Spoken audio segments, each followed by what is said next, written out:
He had everything, she had nothing, except one worn blanket. On a freezing night in Chicago, a homeless woman gave it to a stranger who looked colder than she felt. Unaware, she had just saved Keanu Reeves. What he did next changed her life forever.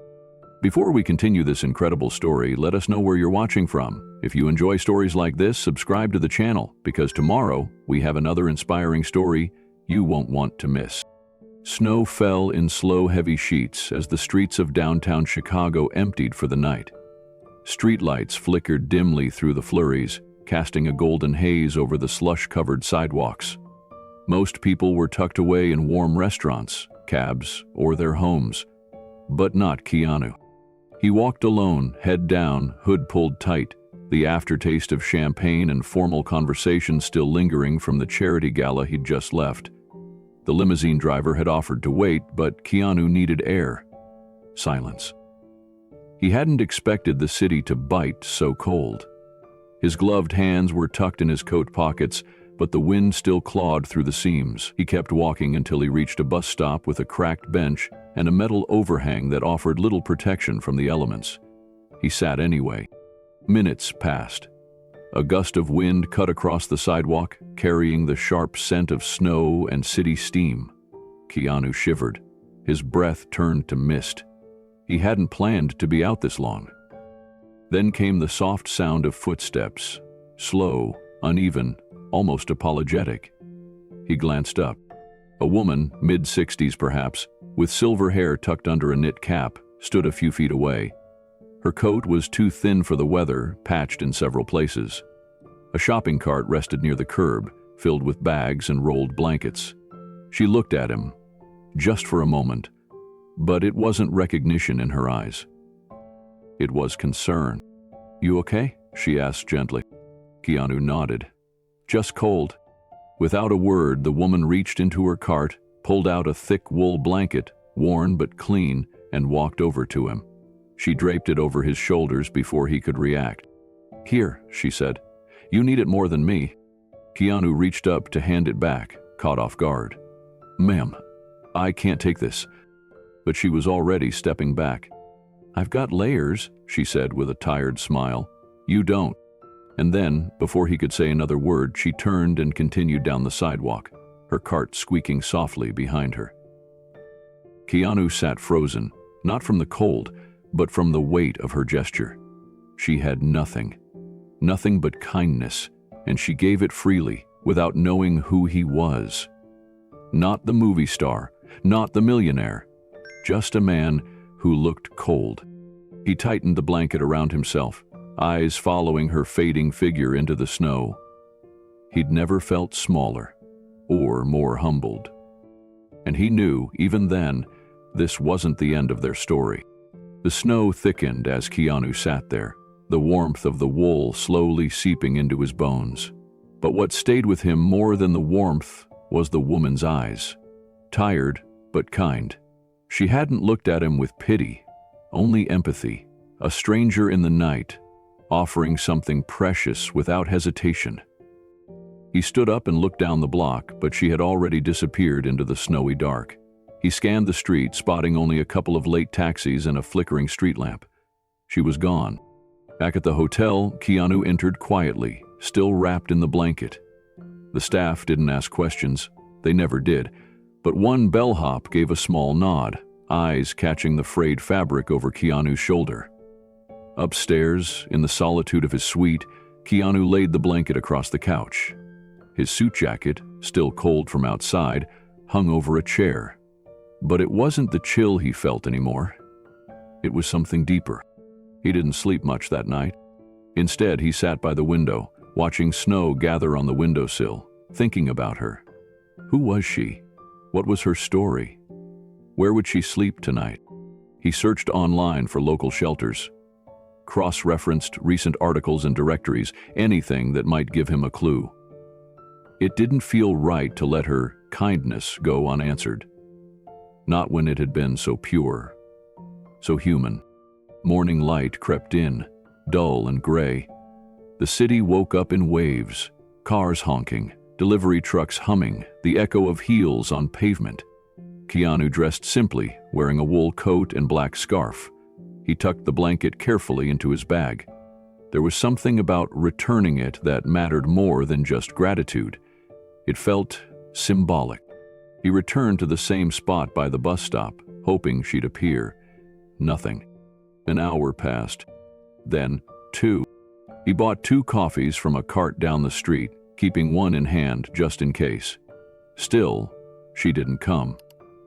Just the usual flow of morning traffic and bundled commuters. Some glanced his way, a few stared, but none knew the reason he stood there, waiting. Eventually, a man pushing his own cart stopped nearby to tie his shoe. Keanu approached gently. "Excuse me, sir, do you know a woman, silver hair, thin coat, pushes a cart like yours? She was here last night." The man looked up, curious, then he nodded. "Ruth. Yeah, she's around, doesn't talk to many, but she's kind, helps folks who got less than her." Keanu nodded, feeling something shift in his chest. "Do you know where she goes?" The man squinted into the distance, then pointed toward an alley 2 blocks down. "She's got a little corner there. Maybe check the shelter across from it if she ain't there." Keanu tightened his grip on the coffee cup. This wasn't over. He would find her. Because sometimes the smallest kindness rewrites everything. The alley was narrow, half-shadowed by the surrounding buildings. Slush gathered near the gutters, and footprints in the snow showed recent movement. Keanu moved slowly, scanning corners and makeshift shelters beneath the awnings. Then, just ahead, he saw the cart. It was unmistakably hers. Same bungee cords, same layered bags and neatly folded tarp, but no sign of Ruth. He waited. 15 minutes passed before he heard the soft crunch of footsteps. She appeared around the corner, carrying a brown paper bag and a small thermos. Her movements were careful, slow but steady. When she saw Keanu, her steps paused.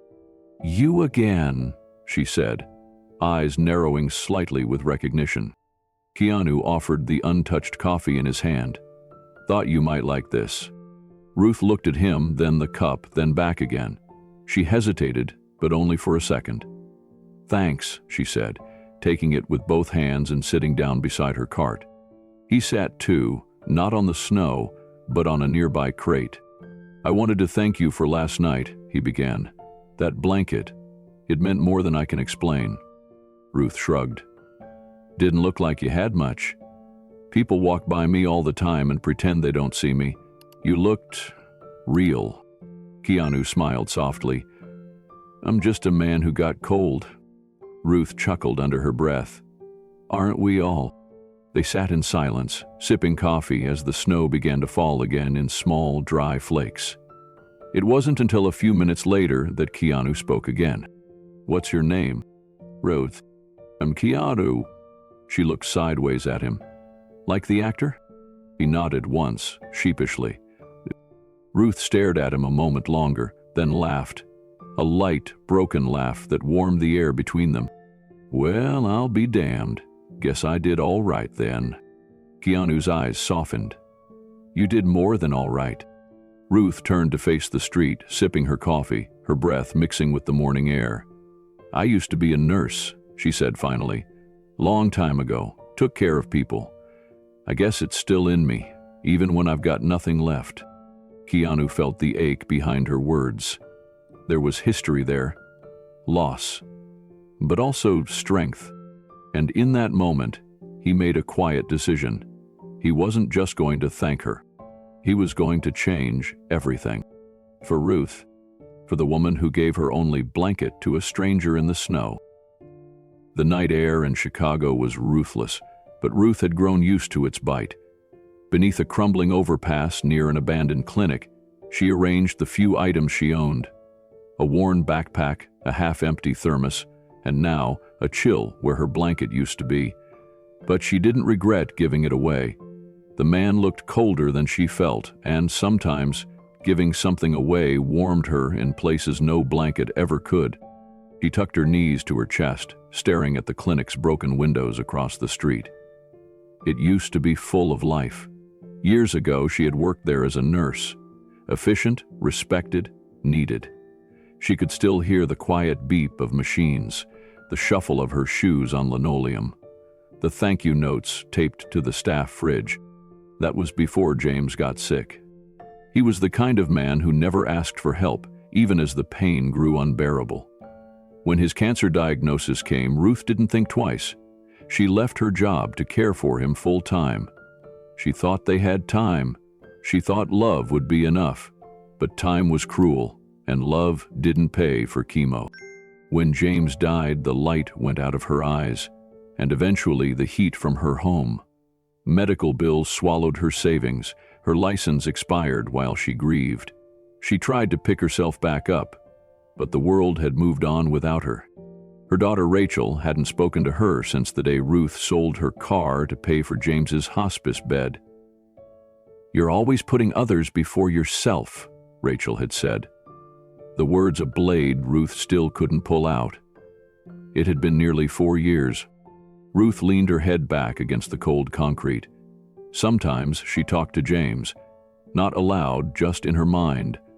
She told him about the people she met, the warm soup from the church on 9th Street, the pigeons that always came back to the same beam above her spot. And she told him about the man at the bus stop. "I don't know who he was," she whispered in her heart, "but he looked like someone carrying a long day." She didn't need thanks. She just needed to believe that maybe, for a moment, she still mattered.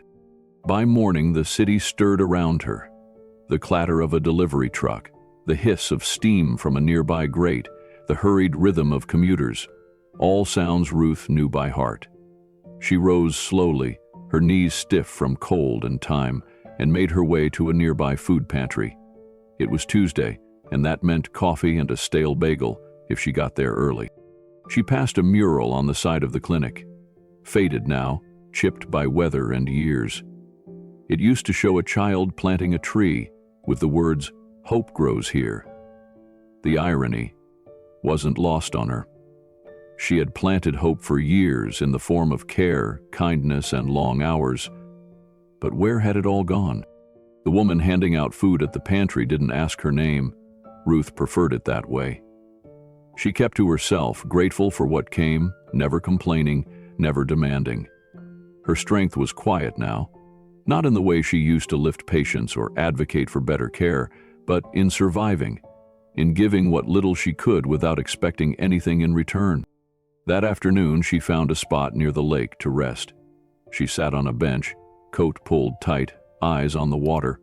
She remembered taking Rachel there as a child, feeding the ducks, skipping stones, sharing secrets over peanut butter sandwiches. Rachel had been her heartbeat, but when James's illness took center stage, Ruth's world narrowed to hospice rooms and medication schedules. Rachel, already feeling distant, drifted further. The silence between them stretched across the years. Ruth sometimes wrote letters to her, but never sent them. They sat folded inside her backpack, ink faded, pages softened by time and weather. One read, "I'm sorry I wasn't both mother and caretaker the way you needed. I did the best I could.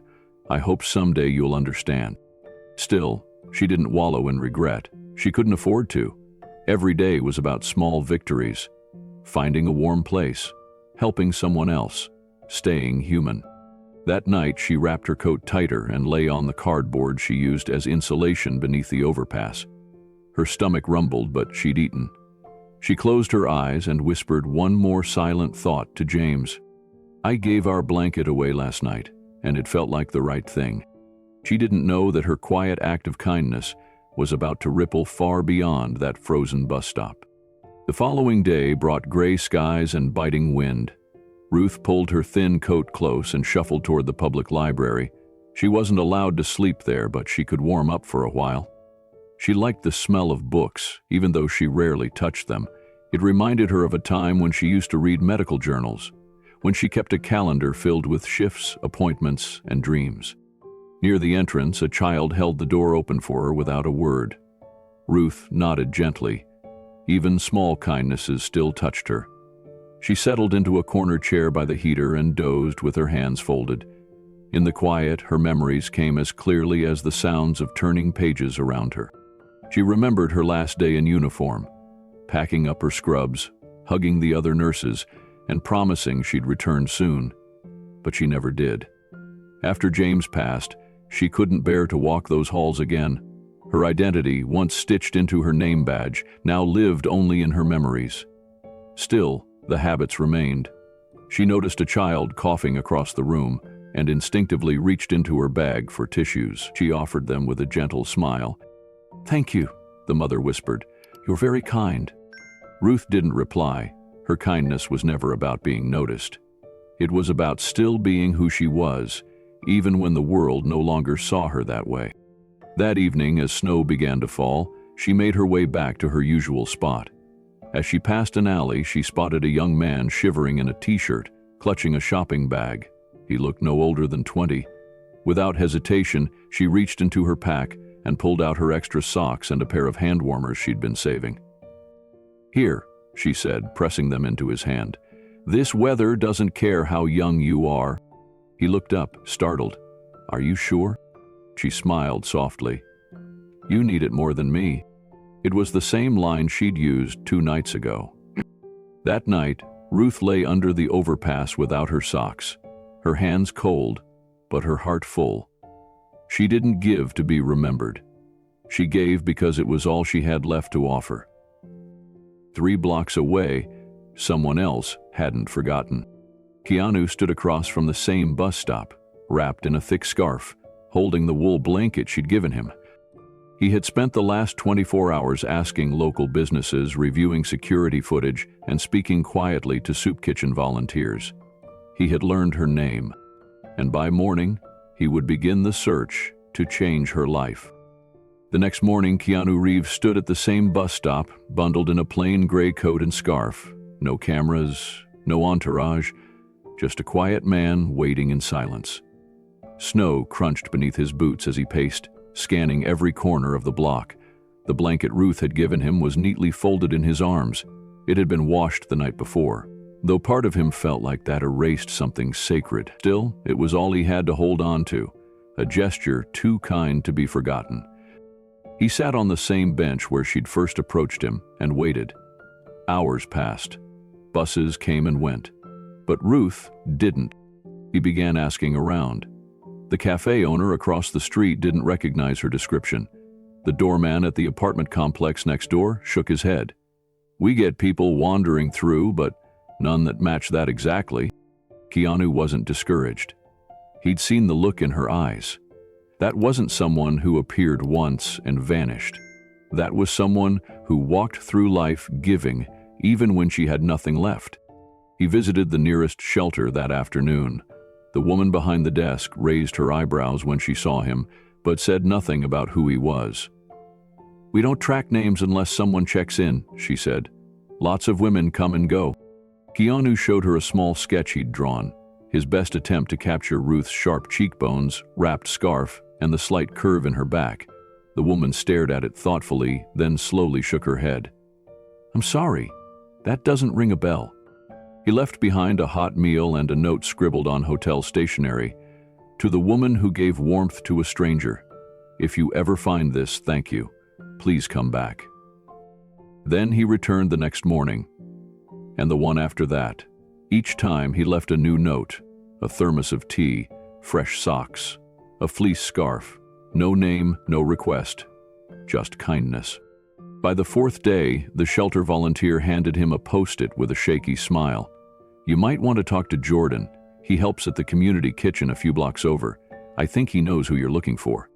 Keanu nodded, gripping the post-it like it was a map to something sacred. For the first time in days, he felt hope rise. Not loud or urgent, but quiet and steady. He was getting closer. The kitchen was tucked behind an aging church, its bricks darkened from winters past. Keanu stepped inside to the scent of broth and burnt toast. Volunteers bustled about with quiet urgency, stacking trays, ladling soup, handing out warm gloves with every bowl. It wasn't glamorous, but it was good. A young man with dreadlocks and bright eyes looked up from a stack of milk crates. "Hey, can I help you?" Keanu approached, holding out the sketch again. I'm looking for someone. She gave me something important a few nights ago. Jordan studied the paper, then nodded slowly. That's Ruth. Keanu felt his chest tighten. You know her? Jordan glanced around, then set down the crates. She doesn't come here every day, but yeah, she stops in. Quiet, always thanks us twice, like she's not sure she deserves it. Do you know where she stays? Keanu asked gently. Jordan hesitated. She's careful, doesn't trust easily, but I've seen her head toward the old clinic ruins by the river, west side. She doesn't sleep inside, too dangerous. There's a tunnel under the bridge, dry if it hasn't snowed too hard. Keanu placed a hand on his shoulder. Thank you, truly. Jordan smiled. Whatever she did for you, man, she's done for a lot of folks. Blanket one week, cough drops the next. Always says, I was trained to help, not to disappear. Then she just disappears. Keanu walked out into the late afternoon light, sketch and scarf tucked beneath his coat, and headed west. The river air was sharp, metallic. The further he walked, the more the city faded into something quiet. Worn buildings, crooked fences, stray dogs pacing with purpose. The old clinic was a hollow shell, its windows boarded, graffiti staining every inch. But near the bridge, just as Jordan described, there was a tunnel, dark, wide, with layers of trash and cardboard, and at the far end, a faint flicker of movement. He didn't call out, he just knelt by the edge, careful not to spook anyone inside. A voice came from the shadows, tired, guarded. You're not from around here. Keanu waited a beat, then softly said, You gave me something the other night. A blanket. I wanted to return it. There was a pause. Then Ruth stepped into the light, still wrapped in the same coat, though now layered with more scarves and old gloves. She looked at him long and hard. Still didn't recognize him. You again, she whispered. The community kitchen was tucked behind a weathered brick church on the south side. Keanu arrived just after the lunch shift had ended, and the last of the volunteers were sweeping floors and rinsing trays. He didn't wear a disguise. He didn't need one. The quiet humility on his face made him blend in more than fame ever could. He introduced himself simply. I'm looking for someone who might have come through recently. Her name is Ruth. I don't know her last name. She's older, maybe early 60s, African American, kind eyes, wears layers, talks soft. She gave me her blanket the other night. One of the volunteers, a young man named Jordan, froze mid-wipe of a table. He turned slowly, brow furrowed in recognition. Wait, she gave you her blanket? Jordan asked. Keanu nodded. I know who you're talking about. She comes by sometimes, never stays long. Won't take food unless she sees others eating first. Says there's always someone hungrier. Keanu felt his chest tighten. That sounded exactly like her. Do you know where she sleeps? Jordan hesitated. Not exactly, but I know where she goes sometimes when it's really cold. There's an old clinic, shut down years ago, just west of here. She used to work there, I think. Said it was the last place that still felt like hers. That detail struck Keanu like a hammer. He remembered the way she placed the blanket over him, not with pity, but with purpose, a caregiver's hands. It made sense. Can you take me there? Keanu asked. Jordan glanced at the clock. Sure. It's not far. You want to go now? They bundled up and stepped out into the wind. The sun was dipping, casting long shadows on the pavement as they walked. A few blocks later, Jordan pointed toward a boarded-up building. Paint peeled from the bricks. The front windows were cracked and taped, but through the dusty glass, you could see a metal folding chair and a stack of neatly folded blankets in the corner. She's been here, Jordan said softly. Keanu stepped forward, every part of him alert. The footprints in the snow outside the door were fresh. Someone had come by just hours ago. He'd placed the folded blanket gently on the top step, and beside it, a note in his own hand. Ruth, if you're still out here, I haven't forgotten. I'd like to say thank you in person, no expectations, just gratitude. Then he waited. The wind howled through the empty street corners as Keanu walked slowly, eyes scanning each stoop and alley. He had followed the clues, chased every whisper, and now, just outside a 24-hour diner, he saw her. Ruth sat curled beneath a stack of blankets, her back against the brick wall near the kitchen entrance. Her eyes were half closed, her breath visible in the cold. The same coat, the same layered scarves, and that same quiet presence. She looked smaller somehow, like the wind had chipped away at her piece by piece. He stepped closer, careful not to startle her. His shadow reached her before he did. Her eyes snapped open, guarded and sharp, but then recognition flickered. "You," she said, her voice barely above a whisper. "The guy from the bus stop." Keanu nodded, stopping a few feet away. "I never got to thank you properly." Ruth blinked, as if unsure this was real. "What are you doing here?" "I was hoping I'd find you," he said. "There's a coffee shop across the street. It's warm. Let me buy you something hot." She hesitated, the cold no match for the wall she'd built inside. "Why?" "Because you gave me something without asking for anything," he replied, "and I'd like to return the gesture." She studied him carefully, looking for signs of strings, judgment, or pity. Finding none, she slowly nodded. "All right," she said, "but I'm not staying long." Inside the diner, the warmth was immediate. Ruth sat with her back to the window, still wrapped in her outer layers. Keanu ordered 2 coffees and a plate of toast. She watched him move, still unsure what to make of this man who had searched the city just to talk. When he returned, she wrapped her hands around the mug like it was a treasure. Her fingers were red from the cold, knuckles chapped.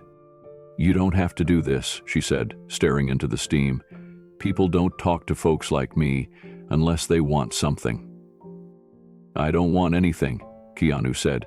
"I just wanted to hear your story." Ruth raised an eyebrow. "My story's not special." "I disagree." She took a sip of coffee and sat back, letting out a breath she didn't know she was holding. For a moment the diner faded. It was just 2 people, and the flickering hum of a heater above their heads. "I used to be a nurse," she said quietly. "Worked at Mercy General, cardiac floor, night shifts mostly." Keanu listened, leaning in without interrupting. "I was good at it," she continued. "I liked helping people. I liked when someone looked at me and knew they were safe. That I knew what to do." Her voice faltered. She took another sip, eyes unfocused. "My husband, Eric, got sick. Pancreatic cancer. Came out of nowhere. One minute we were planting tulips, the next we were learning medical terms no one should ever have to hear." Keanu's expression softened. He said nothing, just waited. "I quit my job to care for him, thought it'd be temporary, but it wasn't. We burned through savings, then the car, then the house. And after the funeral, I had nothing left." Her fingers tightened around the cup. "I tried to go back, applied at clinics, hospitals, but my license had lapsed. And no one wants to hire a nurse who's been out of practice and lives in a shelter." Silence wrapped around them. "I slept in a friend's basement for a while," Ruth continued. "Then a stranger's couch, then a bench. I just slipped through." Keanu finally spoke. "But you didn't give up." She chuckled bitterly. "You ever see someone on the street and look away real fast? Like they'll disappear if you don't make eye contact?" He nodded slowly. "That's what happens," she said. "People only notice me when they're scared I'll ask for something, like my presence is a threat." She looked up at him now, eyes clear. "You're not scared. Why?" "Because I'm not here to take," Keanu said. "I'm here to give." The words sat between them like a stone dropped in water. Ruth stared at him, something shifting behind her eyes. Not trust, not yet, but curiosity. "You talk different than most," she said. "Calm, kind, but you're not some preacher handing out Bibles." "No," he said with a soft smile. "Just someone who's been cold before." Ruth nodded slowly. "It's not just the weather, you know. It's the kind of cold that comes from being forgotten. That's the one you don't thaw from so easy." Keanu looked down at his coffee, then back at her. "Can I ask, why the blanket?" She shrugged. "You looked cold. Simple as that." But it was all you had? She shook her head. I have my hands, my voice, my memory. A blanket's just a thing. You looked like you needed it more. He swallowed hard. I didn't expect anything back, she added. Didn't even think I'd see you again. And yet here we are. Ruth leaned back.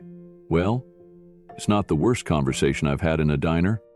They both smiled, the kind that comes from somewhere deep and cautious. You know, Keanu said, you still speak like a nurse. She laughed, a short, raspy laugh that turned into a cough. He slid the water glass toward her. Old habits, she said after a sip. Hard to forget the training. Sometimes I patch people up out there. Someone cuts their hand, I wrap it. Someone wheezes too hard, I show them how to breathe through it. Keanu looked at her like she was something holy. I miss being useful, she said softly. That's the hardest part. Not the cold, not even the hunger. It's feeling like you're not needed. He nodded.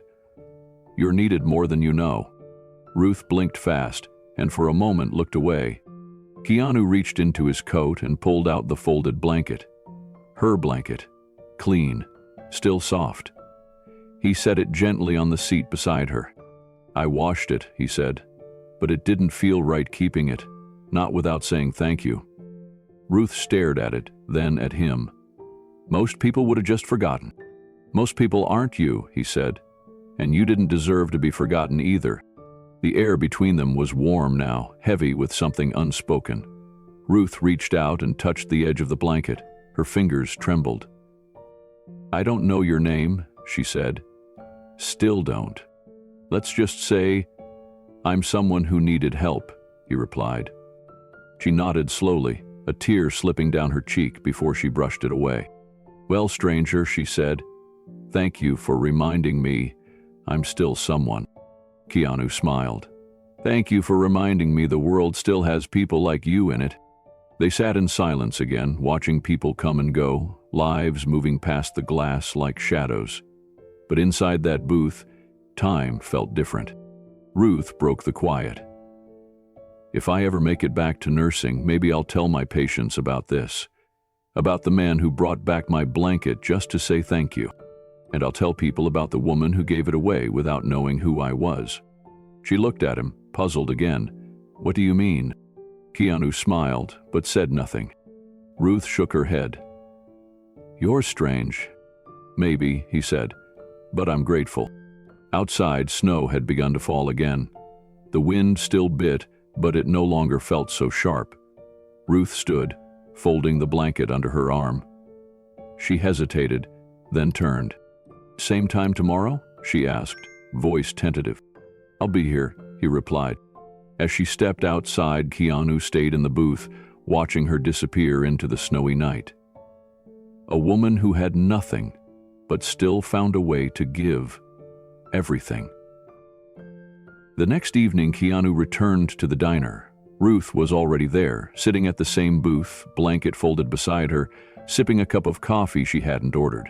The waitress must have remembered her from the night before. She looked up when he slid into the seat across from her. You came back, she said with a soft smile.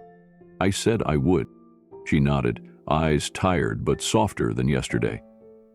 People make promises all the time. Most don't keep them. He wrapped his hands around a warm mug. Then I'll be the exception. Ruth glanced toward the window where snow drifted lazily beneath the streetlights. It's funny, she said, how fast things disappear. Homes, jobs, even names. Keanu waited, sensing there was more. I used to have a daughter, she said after a moment.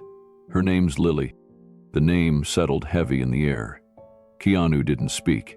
He could see how much it took for her to say it.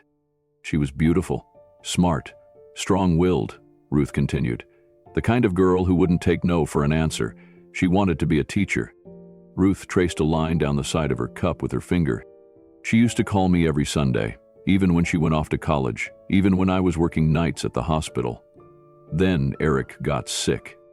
Her eyes lost focus, like they were looking backward through a fog. I kept trying to protect her from it all. Didn't want her to worry, but cancer has a way of tearing things open. She started calling less. I told myself it was college, life, stress, But then, the bills came, and I needed help. Ruth took a shaky breath. I called her after the 4th hospital bill. She didn't pick up. Keanu's heart pulled tight in his chest. He didn't interrupt. She stopped answering completely after that. I left voicemails, letters, nothing angry, just...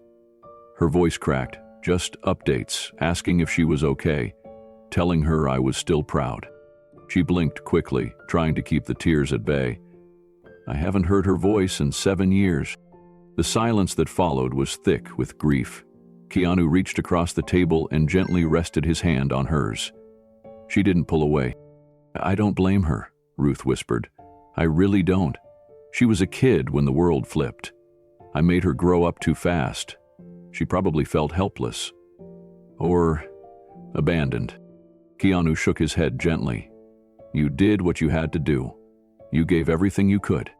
Maybe I gave too much, she said. I gave until there was nothing left of me to give. No address, no phone number, no license. I don't even have a picture of her anymore. It's like she was a part of a life that belonged to someone else. Her hand trembled slightly, so he steadied it with both of his. I don't know if she hates me or if she's scared to find out what happened. Maybe it's better if she moved on. Keanu didn't answer right away. He just looked at her with a gaze that held no pity, only deep respect. You haven't forgotten her, he said. No, Ruth said, but I think she forgot me. She gave a faint, humorless chuckle. You know what's cruel? Some nights I lie under that bridge and I pretend I'm still a mom. I pretend she's just in the other room, that Eric's asleep on the couch, that the house still smells like coffee and detergent. She wiped at her face. Memory's funny. It doesn't die, it just fades around the edges. Keanu sat in that quiet with her, letting the truth settle. Do you want to find her? He asked softly. Ruth shook her head, then paused. I don't know. Part of me wants to believe she's okay, and I don't want to ruin that image by showing up like this. What mother lets herself fall so far? Keanu's voice was steady, the kind who loved enough to lose everything. Ruth let the silence stretch, her eyes locked on the ripples in her coffee. She had this laugh, she said, like sunshine on a tin roof. You couldn't hear it without smiling. Keanu smiled quietly. Lily, that's a beautiful name. It was her dad's favorite flower, Ruth said. He planted a bunch in the yard one spring. Every year they came back stronger. She finally looked him in the eyes. If you ever meet her, tell her I never stopped loving her. Not once. Keanu nodded solemnly. I will. Ruth gave him a look, surprised. You say that like you mean it. I do. They talked until the coffee cooled, until the words ran out. When it was time to leave, Keanu walked her back to the bridge. She didn't want him to come all the way, just far enough to say goodnight. Before she turned away, she looked back. Thank you, she said, for making me feel like a person again. You never stopped being one, Keanu said. Some people just forget how to see. That night, after Ruth disappeared into the shadows beneath the bridge, Keanu stood in the cold a little longer than he needed to. Snow began to fall again, thin and slow. The next morning, he pulled out a notebook from his satchel and wrote one word at the top of a blank page. Lily. He didn't know where to start, but he knew he couldn't ignore it. Ruth had carried her daughter's name like a secret prayer for years. Now, it was his turn to carry it. He began by searching local databases, scanning old hospital records for next of kin connected to Ruth's former name. He didn't even know what last name Lily had now, or if it was the same, but that didn't stop him. He called the licensing board to find out if any dependents were ever listed on Ruth's nursing records. Nothing there. He tried the medical debt agencies. Names of relatives sometimes popped up in billing systems. Dead ends. Then he thought of the shelters. He called the director of a nonprofit he had supported once in Madison. Someone there had a contact at a small women's outreach center in Milwaukee. It was a long shot, but Keanu sent a quiet message. Looking for a woman named Lily, possibly in her early 30s, once lived in Illinois. Her mother was a nurse named Ruth. He didn't explain who he was, just that it was important. That evening, his phone buzzed. A woman named Sandra from the outreach center left a voicemail. "We might have a match," she said. "There's a Lily registered as a teacher in Kenosha. Her full name is Lily Grayson. We don't share contact details unless there's consent, but I'll let her know someone's trying to reach her about her mother. No promises." Keanu stared at the message for a long time before replying. He didn't ask for more, just thanked her and said, "If she's willing, I'll come in person." The next day passed in a blur. He didn't mention anything to Ruth. He knew better than to offer hope before it was real. But that night at the diner, as she stirred her tea with a quiet rhythm, she asked him something unexpected. "Do you believe people can find their way back to each other?" Keanu answered without hesitation, "I do." She nodded, almost to herself. "Me too. I think about that sometimes. If love can hold through silence, through years." "It can," he said. She smiled gently, then leaned her head against the window. "I hope she knows I never left her heart, not once." Keanu looked at her and whispered the name to himself again. "Lily." The cold was biting again as Ruth shuffled into the gas station convenience store, rubbing her hands together. Her fingers were stiff from the night before. She'd spent it under the bridge, wind curling through the tunnel like a ghost. A few hours of restless sleep and a paper cup of coffee from the shelter weren't enough, but it would do. The warm air inside the gas station hit her like a wave. Fluorescent lights flickered overhead. The hum of the drink cooler in the back mixed with the sound of a small television mounted above the counter. A talk show host's voice echoed faintly from the screen. Ruth barely noticed. She was focused on the cup of instant oatmeal in her hands. As she reached into her coat pocket for change, something caught her eye. A stack of glossy magazines near the register. A face stared back at her from the cover. Familiar, sharp, and softened by a faint smile. Her eyes narrowed. She stepped closer, squinting. It was him, Keanu Reeves. He was standing on a red carpet, dressed in black, with headlines shouting about a new film release. The name on the cover didn't lie. She'd seen that face for days now. In the diner, in the booth, holding coffee, listening like no one else had in years. Her mouth fell open slightly. She looked up at the television screen. The same face appeared again, this time a clip from a movie premiere. He waved to the cameras. The crowd shouted his name. Ruth let out a short, stunned laugh. "It can't be," she whispered to herself, oatmeal cup forgotten in her hand. The cashier looked over, mildly curious, but said nothing. Ruth took a step back from the magazine. Her mind was racing, but not in panic, in disbelief. She hadn't recognized him. Not once. Not with all those moments they'd shared. Not in the booth with the blanket folded between them. Not in the way he'd said her daughter's name like it mattered. She stood there for a while, silent. Then, slowly, she walked out of the store. The wind hit her again, but this time she didn't feel it. She walked back to her tunnel without stopping, her thoughts spinning. There was no anger, just amazement.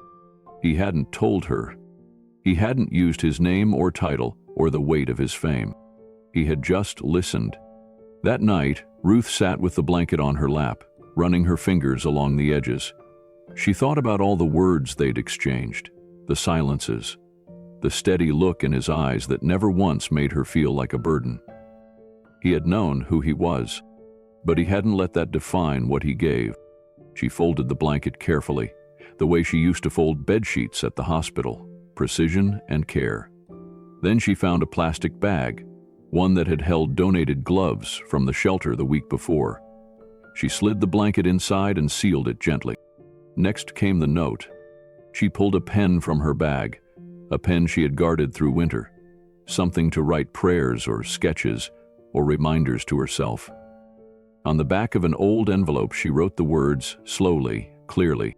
"Thank you for not treating me like I was less, even if you're more." She paused, then underlined the last 3 words softly.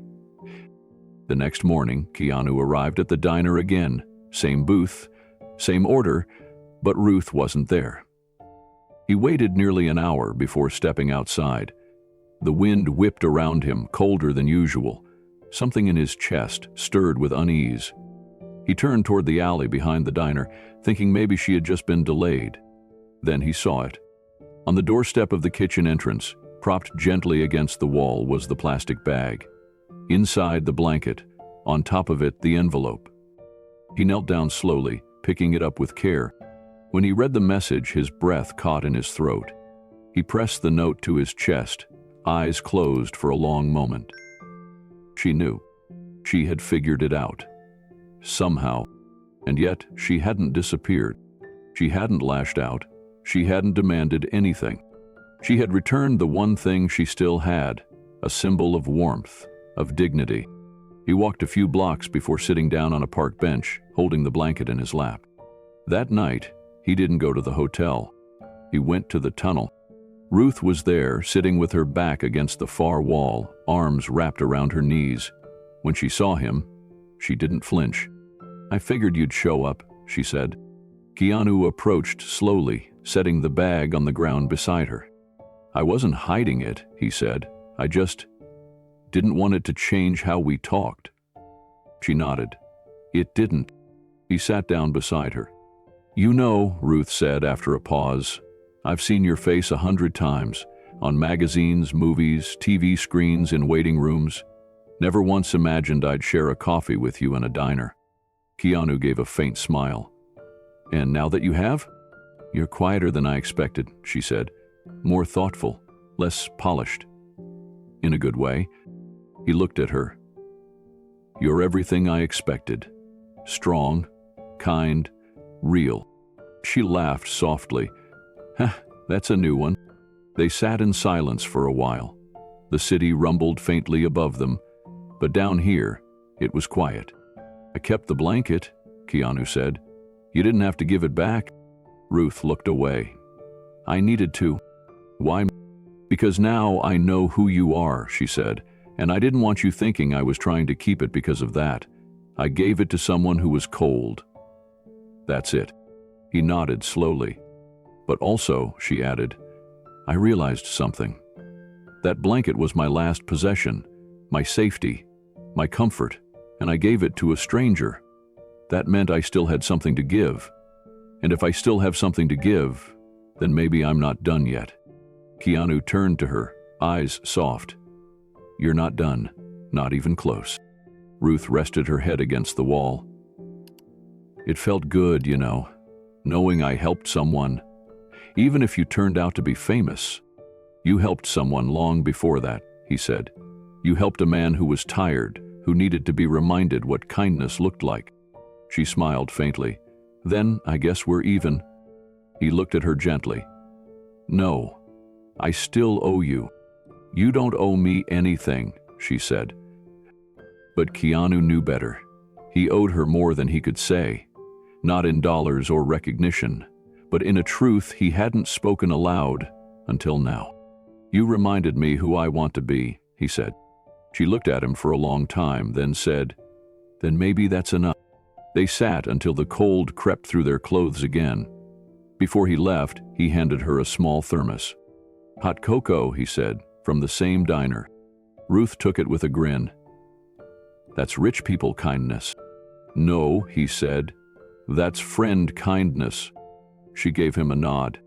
That night, Ruth stayed warmer than usual, not because of the thermos or the new gloves she had hidden in her pocket, but because something in her heart had shifted. She wasn't invisible anymore, and neither of them would ever forget what began with a blanket. The snow had started melting when Keanu finally found the lead he'd been waiting for. Lily Grayson, public school teacher, 33, Kenosha, Wisconsin. The name had surfaced through a chain of quiet favors, calls, and cross-referenced directories. The records matched enough details: her age, her former address, even a short mention of her late father's name in an old obituary online. Still, he hesitated before calling. He didn't know what he would say, or how she would respond. He only knew that Ruth still spoke of her with love in every breath, that the space between them was not made of anger, but pain, silence, and time. So, Keanu dialed the number listed for the school's front office. When the receptionist answered, he asked simply to leave a message for Ms. Grayson. "Could you just let her know someone called?" "About her mother," he said gently. The woman paused. "Her mother?" "Yes, she'll understand. Maybe not right away, but it's important." He left his number, but not his name. 3 days passed. Then, late in the afternoon, his phone rang. "Hello?" came a cautious voice on the other end. "This is Keanu," he said softly. "You don't know me, but I've been spending time with your mother, Ruth." Silence. He could hear the breath catch in her throat. "My mother," she said, barely audible. "She's in Chicago. She's safe. She talks about you a lot." A long pause followed, then, "Is this some kind of joke?" "No," he said gently. "I promise it's not. I met her one night outside a diner. She offered me her only blanket." Another silence, then a whisper.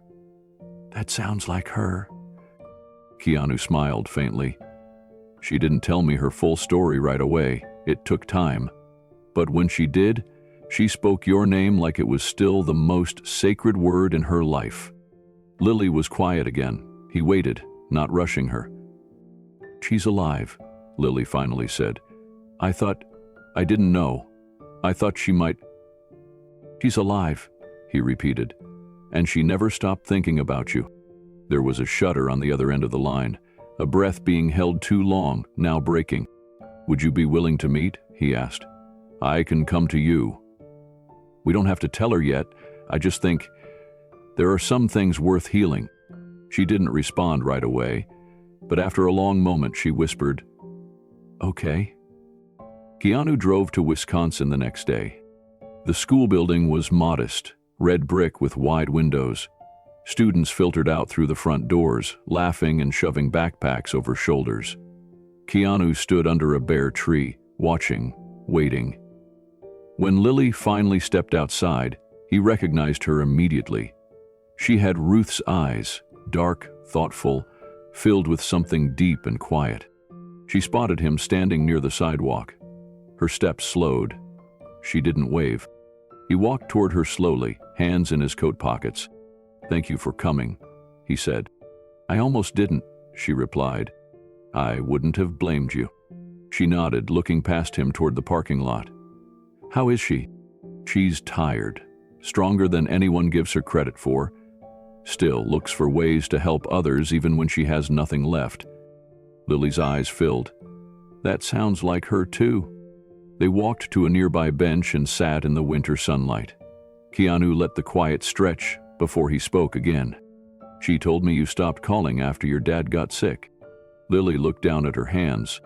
"I was angry," she said. "Not at her, at everything. I was 17. One minute I had parents who made pancakes on Sundays. The next I was picking up ashes from a crematorium and watching the bank take our house." Her voice broke, but she kept going. "I didn't know how to lose a dad and keep a mom. I couldn't make sense of it. She wouldn't let me help. She shut me out and I walked away." "She didn't blame you," Keanu said. "Not once." "I blamed me," Lily said. "For a long time." Keanu looked at her. "Would you want to see her?" She swallowed hard. "I don't know. I've imagined that moment 1,000 times. Sometimes I dream she shows up at my door. Sometimes I dream I find her name in a list I don't want to find." "She's not a name," he said softly. "She's still your mom." Tears spilled from Lily's eyes, quick and quiet. She brushed them away. "I don't know if I can say the right things," she said. "You don't have to," Keanu replied. "You just have to show up." She was silent for a long moment. "Is she angry?" Lily asked. "No," he said. "She's heartbroken, but not angry. She's been surviving in the shadows, but she still sees you as the brightest part of her past and her hope." Lily's lips trembled. "I never stopped wondering, but I didn't know where to start." "Maybe this is the start," he said. She nodded slowly, still uncertain, but something had cracked open. He pulled a folded note from his coat pocket and handed it to her. She wrote this the night she first told me about you. Lily took it and unfolded the worn paper. Her eyes scanned the simple lines written in Ruth's careful script. Lily, if you ever read this, please know, I never stopped loving you, not for a second. You were my reason to keep breathing. I'm sorry I couldn't hold us together when everything fell apart. But I never let go of you. Her shoulders shook as she clutched the note. She still carries your name, Keanu said. She remembers your laugh, your favorite book. She even remembers how you liked your tea. Too much sugar, no milk. Lily laughed through tears. That's still true. He smiled. She said it was a mystery how your teeth didn't fall out. Lily pressed the note to her chest. I want to see her, she said. I don't know what I'll say, but I want to. I can bring you to Chicago, he said. No pressure, no rush. I'll make sure she's ready too. Lily nodded. Just, thank you, she said. You don't have to thank me. I do, she said, because someone reminded her that she was still a mother, and reminded me that I'm still a daughter. Keanu stood and offered her his hand. She took it. The drive back was quiet. Lily watched the world pass outside the window, her heart pounding with questions and regrets. But beneath the nerves was something warm, something steady, a chance. When they reached the city limits, Keanu turned to her. She's staying at a women's shelter now, just a few nights, safe, warm. I used a friend's nonprofit to get her in. He doesn't know I'm coming? Lily asked. No, he said, not yet, but I think she's ready. Lily took a breath. So am I. Ruth stood in front of the door, her gloved hands trembling at her sides. The hallway was quiet, dimly lit by a single fixture above her. Clean floors, pale green walls, the smell of laundry detergent and warm food lingering faintly in the air. It had been years since she'd smelled anything like that in a place meant for her. The sign on the door was simple, printed in black letters and tucked into a small, clear slot just above the handle. But to Ruth, it was the most unexpected thing she had seen in years. Reserved, Miss Ruth, nurse. Her throat tightened. She hadn't seen the word nurse printed next to her name since the hospital let her go. Not fired, just removed. Quietly, like grief was a stain they didn't know how to scrub clean, and ever since then, it was like the world forgot she had once been someone who helped. Now, someone remembered. Her fingers brushed the tag, slowly. She stared at it, not trusting her eyes. The word looked out of place, too good, like it belonged to someone else. Keanu stood a few feet behind her, giving her space. He didn't say anything. The shelter was quiet that day. A friend of his from a nonprofit had arranged everything without fanfare. A private room, a few nights, extended as needed. No press, no headlines, just dignity. Ruth's voice cracked as she spoke. No one's called me that in years. Keanu stepped closer. They should have. She turned slightly, looking at him with red eyes. How did you? I made a call, he said simply. I know someone who helps run this place. They owed me a favor. I told them it was for someone who's done a lot for others, someone who deserved warmth. She blinked, still staring at the sign. I thought I was going to sleep on the floor again tonight, she said. I thought maybe the tunnel or behind the post office. Never thought it'd be this. It's yours, Keanu said. No conditions, just rest. She nodded slowly. Her hand trembled as she turned the knob. Inside, the room was modest. A small twin bed with clean sheets, a desk with a lamp, a dresser. A folded towel and washcloth sat neatly at the edge of the mattress. A pair of socks. A small bar of soap wrapped in wax paper. To anyone else, it would seem bare. To Ruth, it looked like a palace. She stepped in carefully, as if she didn't want to disturb the air. Her eyes scanned everything. The way the bed was made, how the corners were tucked, how the floor shone just enough to reflect the light above. She ran her hand over the blanket. And I don't remember the last time I had a room with a door that locked, she said. Keanu didn't reply. He watched her from the hallway, sensing that this was a sacred moment. She sat down slowly on the edge of the bed. The mattress gave under her weight with a soft sigh. She sank into it, her shoulders falling. For the first time in weeks, she wasn't bracing against the cold. Then something in her gave way. Her hands covered her face and she began to cry. Not the quiet tears she had learned to hold in, but the deep kind. The ones that came from years of pushing everything down just to survive another day. She wept into her hands, shoulders shaking, mouth trembling with words she didn't say. Keanu stepped inside and knelt beside the bed. He didn't speak. He simply reached out and placed his hand over hers. After a while, her sobs slowed, her breathing softened. She looked at him through tears. "I don't know how to thank you." "You don't need to," he said. "This isn't charity. It's what you deserve." She shook her head gently. "People like me, we're taught not to expect this.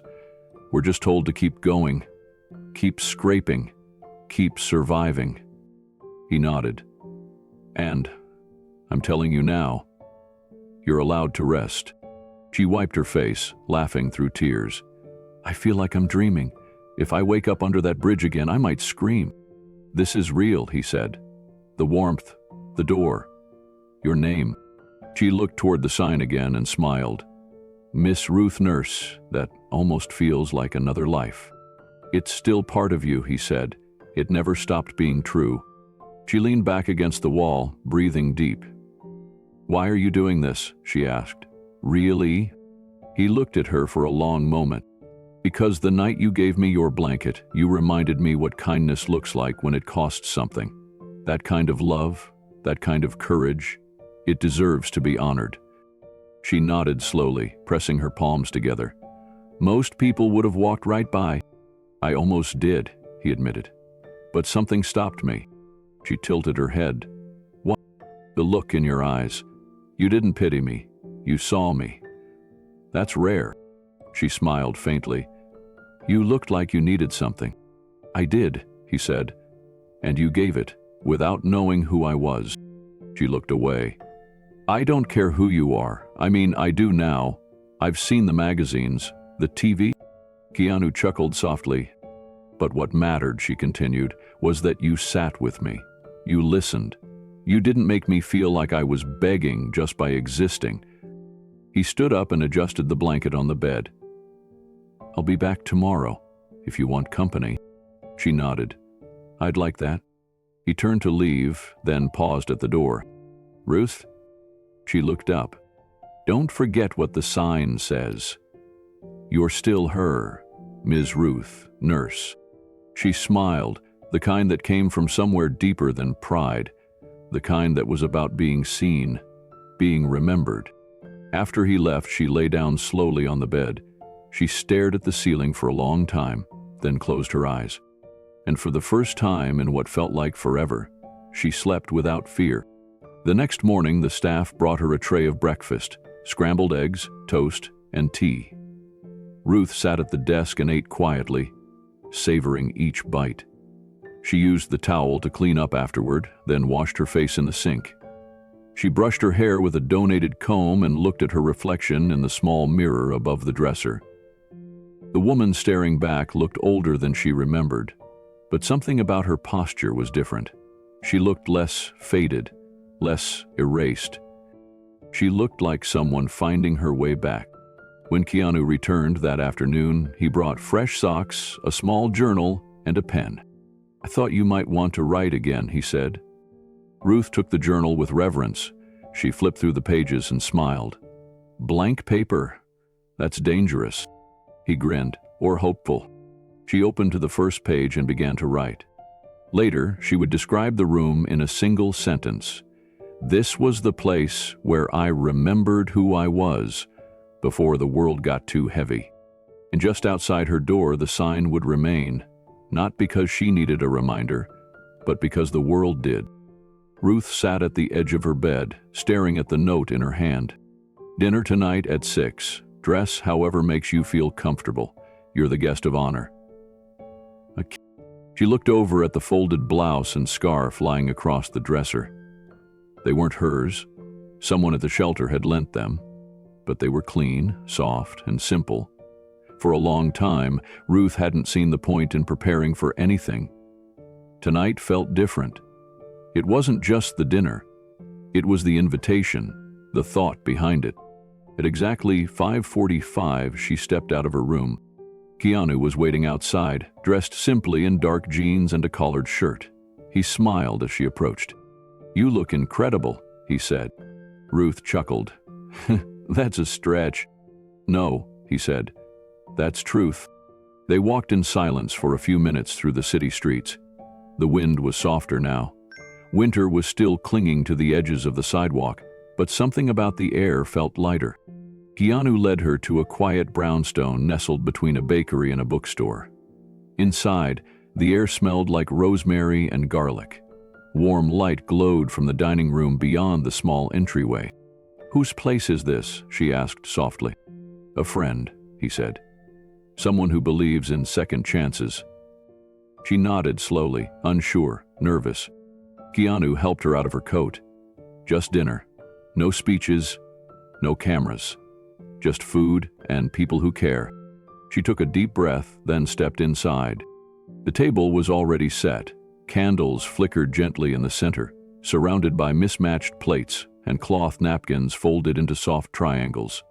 There were no place cards, no labels, just warmth. And then Ruth saw her. Standing at the far end of the table, her hands folded in front of her, was a woman in her early 30s. Dark eyes, slight build, a familiar tilt to her chin. Ruth froze. "Lily." For a second, neither of them moved. Time seemed to bend around them. The noise of the street, the hum of the oven, the footsteps of Keanu behind her, all of it fell away. Lily took one slow step forward. "Mom?" Ruth's lips parted, but no sound came out. Her hands clutched the fabric of her scarf like it was the only thing keeping her steady. "Is it really you?" Lily whispered. Ruth nodded, eyes already brimming with tears. "It's me, baby." And just like that, Lily ran into her arms. They collided in a hug that was desperate, shaking, years overdue. Ruth held her daughter like a lifeline, burying her face in Lily's shoulder. They both cried, clinging to each other, like the years had been a dream and this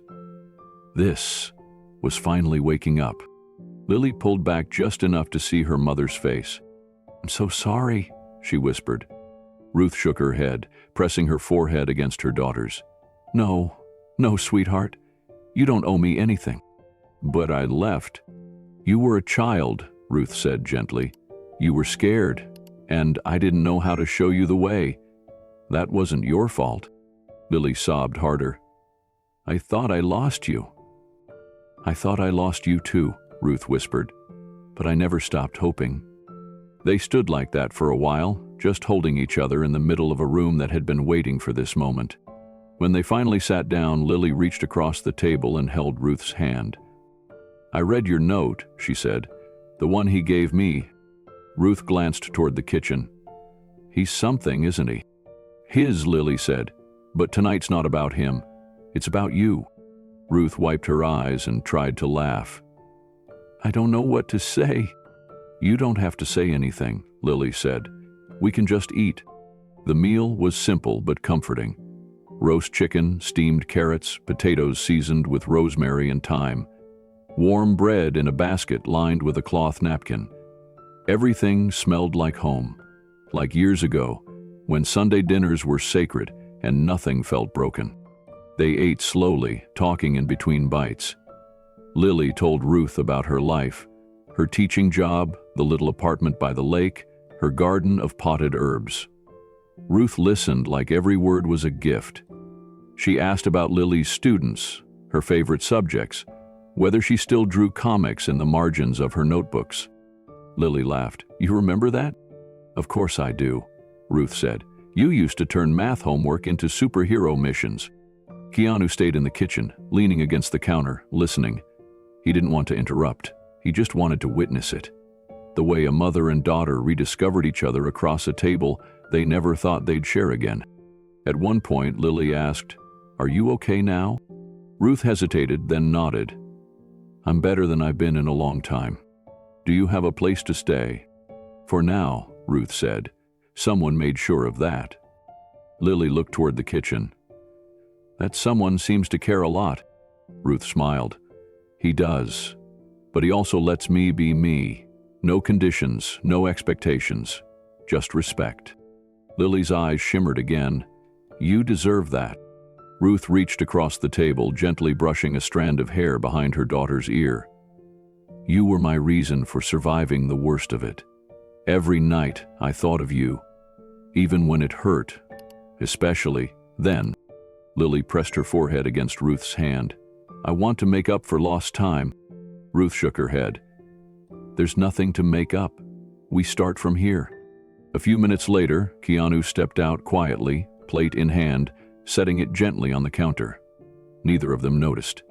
He smiled faintly, then walked out the back door, the cool night air greeting him like an old friend. He didn't need to be thanked. He had done what he came to do. He had helped reconnect what life had pulled apart. Back inside, Ruth and Lily sat together, talking until the candles melted low. They spoke of old memories, the garden Eric had planted, the time Lily broke her arm learning to ride a bike, and how Ruth had spent the whole night at her side, feeding her apple slices and reading her stories.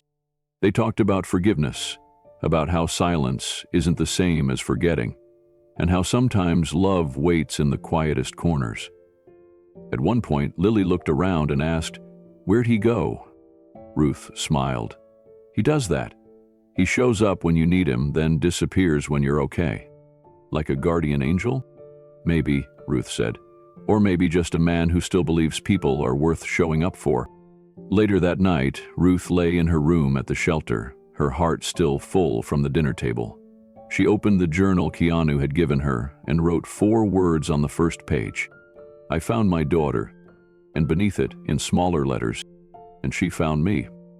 The days after the dinner passed like warm sunlight stretching over a cold street. Ruth and Lily met every afternoon, sometimes for coffee, sometimes just to walk along the lake and talk. There was no rush, no pressure, just the slow stitching of a bond that had never truly unraveled, only hidden beneath the weight of years. Keanu stayed in the background, as he always did. He dropped by with small things, a fresh scarf, a pack of Lily's favorite mint gum, a book Ruth once mentioned she missed reading. He never lingered long. He seemed happiest knowing things were falling into place. One morning, Lily showed up at the shelter early, holding 2 cups of hot cocoa. Ruth smiled and welcomed her in.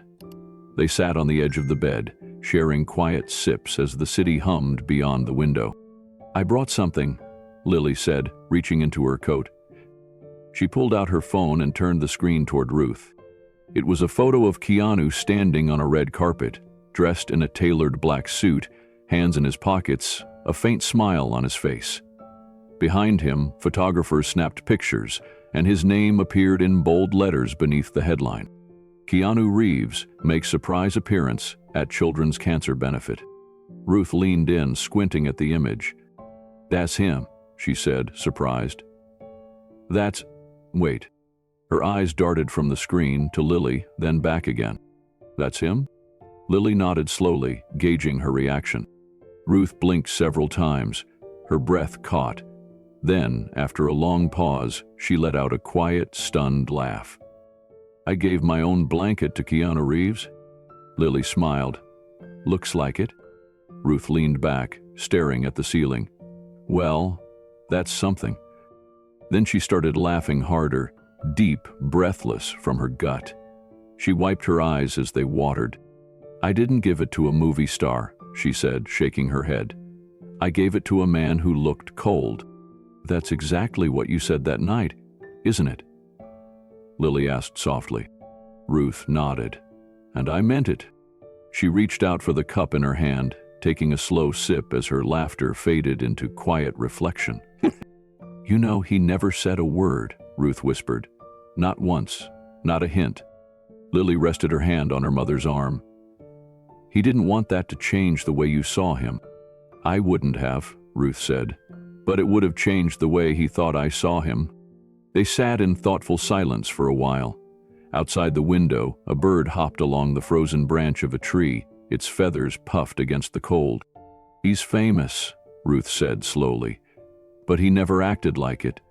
He sat in the cold with me, ate toast in a diner booth, listened like my words were worth something." "They were," Lily said. Ruth smiled gently. "He could have fixed everything in a day, paid every bill, built me a house, found you with a phone call, but he didn't. He took his time, he listened, he treated me like a person, not a project. And he helped us find each other again," Lily added. Ruth nodded, her expression softening. "He did." That night, Ruth stayed up late in the common room of the shelter. The others had gone to sleep. The heater clicked softly as it warmed the space, and the scent of chamomile tea drifted from a forgotten cup nearby. She opened the journal Keanu had given her and tore out a clean page. Then she began to write. "Dear Keanu, I saw your name today, your real name. It was on a headline, next to your photo smiling, on a red carpet like you belong to the stars, and I suppose in some ways you do. But when I met you, you didn't look like someone who belonged anywhere. You looked tired, cold, like someone who had been walking alone for too long. I didn't know your face. I only knew your silence, the kind that listens, the kind that waits, without judgment. You didn't owe me anything, not a single thing, but you gave me everything. You gave me warmth, not just with the socks or the room or the cocoa. You gave me back my name. You called me Nurse Ruth. You made me feel like I was still someone worth remembering.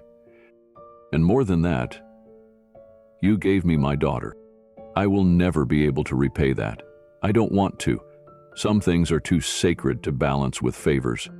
But I want you to know this. You didn't just change my life. You honored it. You saw value where others saw failure. You looked at me and didn't flinch. You reminded me I still had a heart that could give, that I could still be more than a shadow in someone's way. Thank you, Keanu, for every moment you sat with me when you could have walked away. I'll never forget the night I gave a stranger my only blanket, and I'll never stop being grateful that he didn't just take it. He brought back more than I ever lost. With all my heart, Ruth." She folded the letter neatly and slid it into the front pocket of the journal. The next morning, she handed it to the shelter receptionist with simple instructions. "When he stops by again," Ruth said, "please give him this. No rush." The woman smiled. Of course. Later that week, Keanu returned to the shelter with a quiet smile and a fresh bag of groceries. He never expected anything, but when the receptionist handed him the journal with the folded letter, his expression changed. He didn't open it right away. He waited until he was alone. He sat on a park bench near the lake. The wind brushed across the water, and the clouds above moved slowly, like everything had been asked to quiet down for a while. Then he unfolded the letter and read every word. When he finished, he didn't speak. He just sat still, the letter pressed gently to his chest. A single tear slid down his cheek, disappearing into his scarf. He thought about Ruth, about Lily, about the first night in the cold when a woman with nothing had reached out and given something more valuable than most people ever offered. Kindness with no strings, compassion without condition. He looked up at the sky, gray and soft above him. "Thank you," he whispered. Then he stood, folded the letter carefully, and tucked it into his coat pocket, close to his heart. Some things don't need to be displayed, they just need to be carried. The sun hung low in the sky, casting a soft golden light over the quiet side street on Chicago's South Side. Nestled between a vacant lot and an old church, a building stood freshly painted, its red bricks clean, its windows brightened with new frames. The front steps had been scrubbed, the door newly fitted. Above it hung a small wooden sign, sanded smooth and painted with care. Ruth's blanket. It was simple, unassuming, but the name alone stopped people in their tracks. Keanu stood at the corner of the lot, looking at the sign. His hands were deep in his coat pockets. Around him, folding chairs were being arranged. A podium had been rolled into place. Several people from the local nonprofit were hurrying about, checking microphones and clipboards. The air was cold, but hearts were warm. This had been months in the making.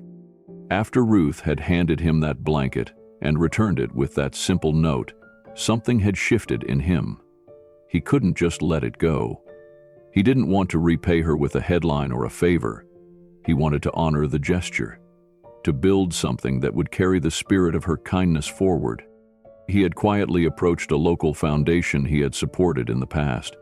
They had worked with shelters and outreach centers. They had buildings that had sat unused. The need was always there. What lacked was vision and funding. Keanu provided both. He didn't want his name on anything. What he asked for was a space, modest, dignified, and warm, where people could stop in, grab a blanket, a bowl of soup, a fresh pair of socks, and feel safe, if only for a night. He wanted it to be named after the person who taught him how far one gesture could go. Ruth hadn't known, not until last week.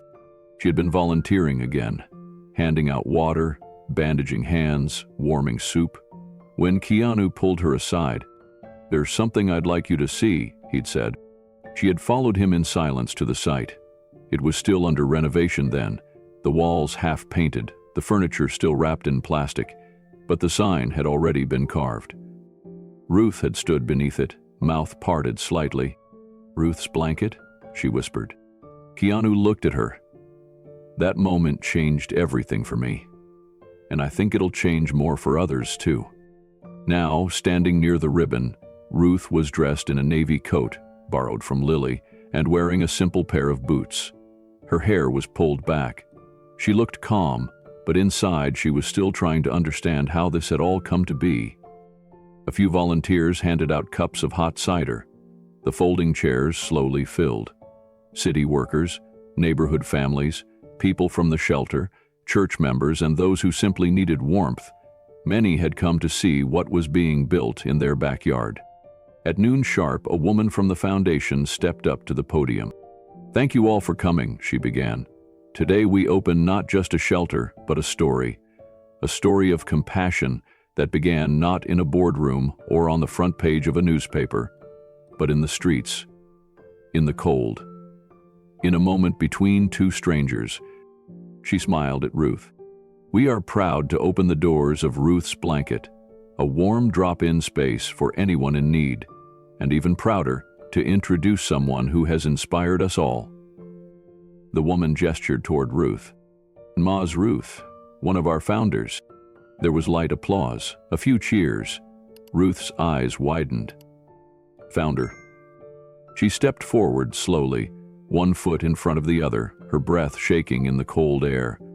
When she reached the podium, she looked out at the faces before her. Some she knew, most she didn't. Her voice was quiet. "I was just trying to help," she said. Silence followed, the kind that meant everyone was listening. "I didn't mean to be noticed," she continued. "I didn't have a plan.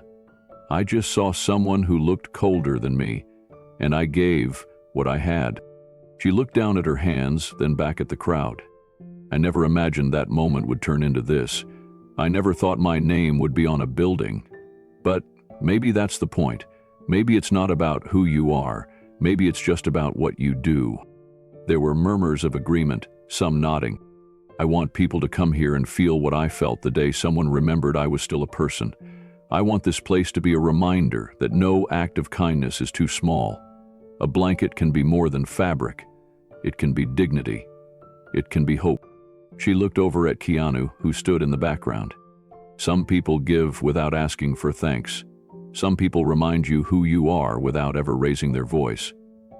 I'm standing here because one of those people didn't let me disappear." Then she stepped away from the podium, blinking back tears. The ribbon was cut with a quiet cheer. Volunteers opened the doors and people began filtering in. Inside, the space was simple. Cozy chairs lined one wall. A fireplace with electric heat glowed in the corner. Shelves of blankets, clean and folded, were ready for whoever needed them. A kitchen in the back held pots of chili and trays of cornbread. One room had beds for overnight stays, another had a washer and dryer. And near the entrance, on the wall, hung a framed photo. It was the blanket, Ruth's blanket, washed, restored, and carefully placed behind glass. Beneath it was a plaque. Sometimes the warmest gift comes from the coldest night. Ruth stood in front of it for a long time. Her hand reached out, hovering over the glass. She didn't touch it, just held her hand close, like she was keeping the warmth alive. Lily appeared beside her. "You okay?" she asked softly. Ruth nodded. "More than okay." They walked together through the space, watching as people explored. Some sat with bowls of soup, others wrapped new blankets around their shoulders. A few simply sat in silence, soaking in the quiet. Outside, Keanu remained by the door, shaking hands with a few guests, answering quick questions with short, humble replies. He hadn't taken credit once. When someone asked who funded the shelter, he pointed toward the plaque inside. "That's the story that matters," he said. Later, Ruth joined him. "You really didn't have to do this," she said.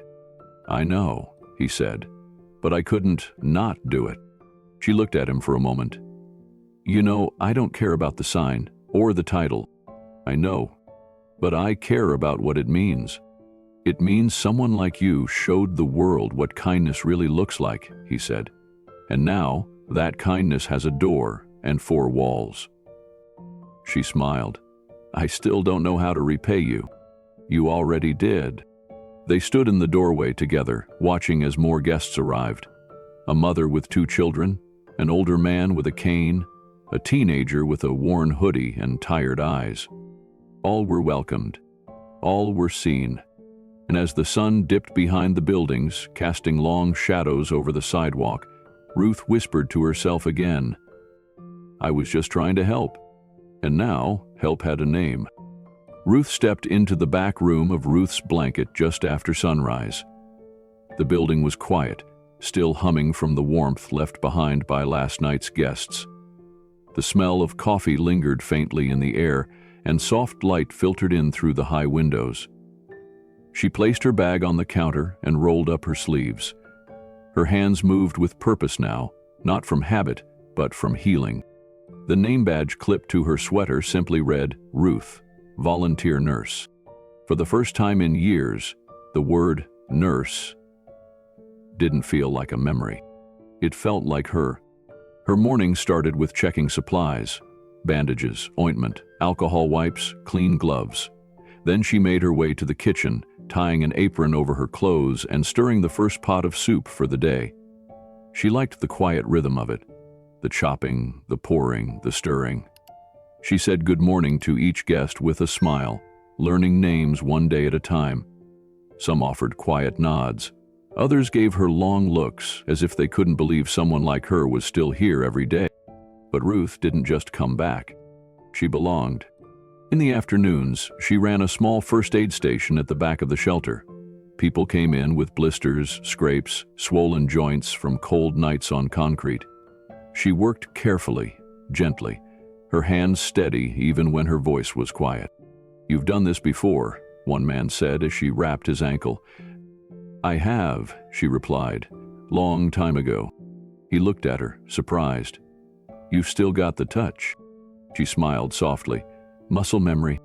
Word spread, not fast, but enough, that there was a woman with kind eyes who wouldn't ask for your name unless you wanted to give it. That she kept her hands warm before treating a wound, that she never rushed, that when she asked how you were doing, she meant it. People started asking for Ruth by name, not for money, not for food, but for advice, for someone who'd listen. "You were a nurse?" a young man asked one day, his arm bruised from sleeping near a broken fence. "Still am," she said, pressing a cold pack gently against his skin. Another woman, thin, no more than 20, sat on the edge of a cot as Ruth cleaned a small cut on her forehead. She had been jumped behind a liquor store for the last can in her backpack. The girl looked down. "This place is different." Ruth looked up. "How so?" "You're different. You don't look at me like I'm broken." Ruth smiled. "You're not. The girl blinked quickly. I don't know why I came in. I was walking by and saw the name. Ruth's blanket. I thought, maybe what? Ruth asked gently. The girl hesitated, then said, maybe someone here would understand. Ruth placed a hand on her shoulder. You're the reason I came in, the girl whispered. You made this real. Ruth felt her chest tighten. She had no answer for that. Just a deep warmth in her chest and the urge to hold that young woman close and remind her she mattered. But she didn't need to say it. Sometimes showing up was enough. By the second week, Ruth began hosting informal check-ins at a round table near the window. She called it the warming circle. It wasn't therapy, it wasn't counseling, it was just a place to talk. One day about lost jobs, another day about where to find the best used boots, another about grief. They shared stories, shared silence, shared warmth, shared warmth. One afternoon, a man named Darren brought in his old guitar. It was missing a string, but Ruth didn't mind. He played soft tunes while the others shared soup, tapping their feet, nodding their heads. Ruth listened with her eyes closed, remembering a time when Eric used to play similar chords on the porch after dinner. When the music stopped, Darren looked at her. You keep this place human, he said. That's the difference. She didn't respond. She just smiled and handed him a bowl of stew. In the evenings, Ruth cleaned up alongside the other volunteers. She swept the floors, washed the mugs, folded blankets with care. She treated every fold like a ritual, because now she knew what it meant to give warmth. One night, as she placed a folded quilt back on the shelf, Lily arrived with a cup of hot cocoa. You're working too much, Lily said playfully. I'm not working, Ruth replied. I'm remembering who I am. They sat together on a bench near the entrance, watching a few of the last guests file out for the night. Mom, Lily said softly, I've never seen you like this. Like what? Like you've come home. Ruth didn't answer right away. She just looked out the window at the streetlights flickering on. I was cold for a long time, she said.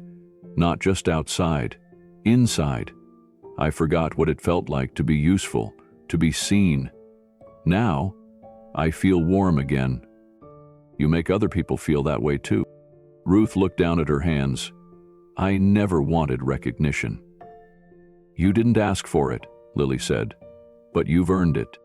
Later that week, a city health worker stopped by to visit the shelter. She had heard about Ruth's warming circle and the steady stream of people asking for medical help. She watched as Ruth treated an elderly woman's swollen wrist, asking questions calmly, checking gently for range of motion. When the woman left, the health worker turned to her.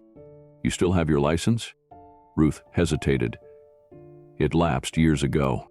Well, the woman said, we could help you renew it. Ruth's eyes widened. Why? Because you're already doing the work, the woman said.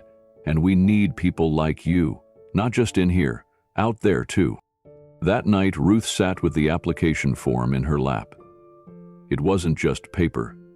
It was a doorway. Not to a paycheck, not to prestige, but to purpose. Keanu stopped by later that evening. She showed him the form. You should do it, he said. She looked up. Do you think I can? I think you already are. She smiled and folded the paper gently. I just wanted to help. He nodded. And you still are. They sat together in the quiet shelter, the walls glowing with soft light. Behind them, the framed blanket still hung beneath the plaque. Guests passed by it every day, some reading it for the first time, others touching the glass gently, in reverence. But Ruth didn't need the frame anymore. She saw that night reflected in every person who stepped inside. She saw it in the woman who smiled after getting a clean shirt, in the child who curled into a warm cot without fear, in the man who looked up and asked, "Do you have time to talk?" She saw herself in every one of them. And when she looked in the mirror at the end of each shift, she no longer saw the woman who had nothing. She saw the nurse who never stopped giving. Ruth walked into the shelter just after sunrise, as she always did. The morning air clung to her coat, and her breath puffed softly in the cold. But inside, the warmth of the building wrapped around her like a memory she could finally hold. It had become her second skin now, the quiet routine, the smell of strong coffee, the soft shuffling of early guests settling into chairs. This place no longer felt like a shelter. It felt like something sacred, like belonging. Today was different, though. Something in the air, a stillness. She noticed it the moment she walked in. Keanu was already there, talking softly with two volunteers near the kitchen. He nodded in Ruth's direction, offering her the kind of smile that said everything was fine, but something was coming. She raised an eyebrow as she passed him. "You're here early?" "I couldn't sleep," he said, brushing his hand through his hair. She glanced toward the far wall of the main room, newly painted over the last few days. Ruth had helped tape off the edges, had rolled white primer over the old beige. She'd assumed it would be used for a calendar, or maybe inspirational quotes. But when she turned the corner and saw what was hanging there now, her breath caught in her chest. A wall of blankets, dozens of them, folded, displayed, gently pinned to custom-built wooden frames. Each blanket had a card beneath it, some with names, others with simple phrases like, "Found on Clark Street, Winter 2022," or "Donated by a mother of 5. There were patchwork quilts, hand-kit throws, even a camouflage sleeping bag that looked like it had seen its share of winters. Some were faded, others vibrant, but each one told a quiet story without words. And in the center, behind a pane of polished glass, was hers.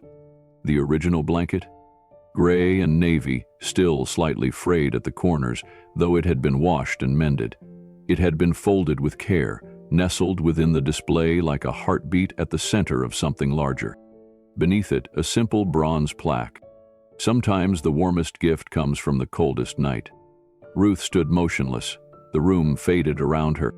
She walked closer, almost without thinking. Her shoes tapped gently against the tile as she crossed the floor. She stopped in front of the glass and lifted her hand. Her fingers hovered there for a moment before resting against the surface. She didn't cry. She just breathed, slow and full. "It was never about the blanket," she whispered. Behind her, a few guests stood watching, quiet, respectful. She glanced over her shoulder and saw Keanu watching from across the room, hands in his coat pockets, eyes soft.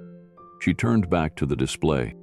That blanket had been her only possession that mattered once, a threadbare square of warmth that separated her from the cold. But more than that, it had been a piece of her humanity, something she could offer when she had nothing else. And now it was a symbol, not of charity, not of poverty, but of grace. A volunteer approached her quietly, offering a smile. "We've started calling this the blanket wall," she said. "Guests have been donating theirs when they move on. Some leave notes. One man even stitched his story into the hem of his before hanging it." Ruth nodded slowly. "It's beautiful." The woman pointed toward a new section along the far edge of the wall. "There's space for more. We're not finished, not even close." Later that day, Ruth sat in the warming circle with a small group of guests. One of them, a quiet teenage boy named Marcus, had been at the shelter for only 2 nights. He didn't say much, but Ruth noticed the way he watched everything, like he was trying to decide if any of it was real. She caught his eye as she wrapped a blanket around an older woman's shoulders. "You see the wall?" she asked him. He shrugged. "Yeah." "Pick one," she said. "Any one you like. We'll keep it in your cubby until you leave." He hesitated. "Even the framed ones?" She shook her head gently. "Those stay. They're part of the story now." He looked again, then nodded toward a deep green wool blanket with faded red stripes. "That one," he said. She smiled. "Good choice. That one came from a man who used to camp under the Belmont Bridge. He said it was the only thing that ever felt like a roof." Marcus blinked. "He gave it away?" "He didn't need it anymore," Ruth said. "He found something better." Later that evening, Keanu returned. Ruth met him near the kitchen, wiping her hands on a towel. "You didn't tell me about the wall," she said. He grinned. "Would you have let me hang it?" "Probably not. That's why I didn't." She looked at him, eyes glinting with humor. "It's perfect." "It's yours," he said. She shook her head. "No. It's ours." They walked the room together, pausing in front of a blanket stitched with stars and stripes. "This one's from a Vietnam vet," Ruth said. "Told me it used to belong to his wife. He said it held in her scent for years." Keanu nodded. "I saw him sitting outside last week. Looked lighter." "That's what a story can do," she said. "Lighten what can't be carried alone." As the sky darkened outside, a few more guests came in. A woman with 3 kids, a man with a limp, and a suitcase held together with duct tape. Ruth greeted each one by name. She offered warm bowls of soup, bandaged an elbow, shared a joke with the oldest child. She wasn't just a volunteer anymore. She was the heart of the shelter. That night, after closing, she stood once more in front of the blanket wall. The shelter was quiet now, just the faint buzz of the lights and the steady rhythm of the building's breathing. Pipes, wires, walls holding warmth. She looked at her blanket one more time and whispered, "You did your job." Then she turned and walked toward the door, the sounds of rest filling the spaces she once knew only as survival. The world outside was still cold, but inside Ruth's blanket, the warmth was winning. Ruth sat quietly in a small corner of the shelter's back office, where the afternoon sun fell in soft streaks through the window blinds. A fresh cup of tea sat untouched beside her, cooling slowly as she waited. Lily was adjusting the camera a few feet away, carefully balancing it on a stack of folded blankets. The room wasn't fancy, but it was warm, personal. A small vase of wildflowers sat on the desk. Ruth had brought them in that morning, thinking they might brighten the space. Today was Keanu's birthday. Lily had suggested they record a video message, not for publicity, not for anyone else, just for him. At first, Ruth hesitated. She didn't know what to say. But as the hours passed, she began writing her thoughts in the journal he'd given her months ago. The words flowed easier than she expected. And now, sitting in front of the camera, she was ready. Lily gave her a small thumbs up from behind the lens. Ruth took a deep breath, folded her hands neatly in her lap, and looked directly into the camera. "Hi, Keanu." Her voice was steady but soft. Her eyes carried the weight of someone who had lived through storms and learned how to speak gently afterward. "I heard it's your birthday today. I know a man like you probably hears from thousands of people, but I wanted to send something a little different." She offered a small, hesitant smile. "I wanted to thank you, not just for everything you've done, but for who you are when no one's watching." Ruth paused. She looked down for a second, collected herself, then raised her gaze again. "When we first met, I didn't know your name. I didn't know who you were or what the world expected of you. I just saw someone sitting at a bus stop, someone who looked like he needed something warm. And I gave you my blanket." She gave a quiet, breathy chuckle.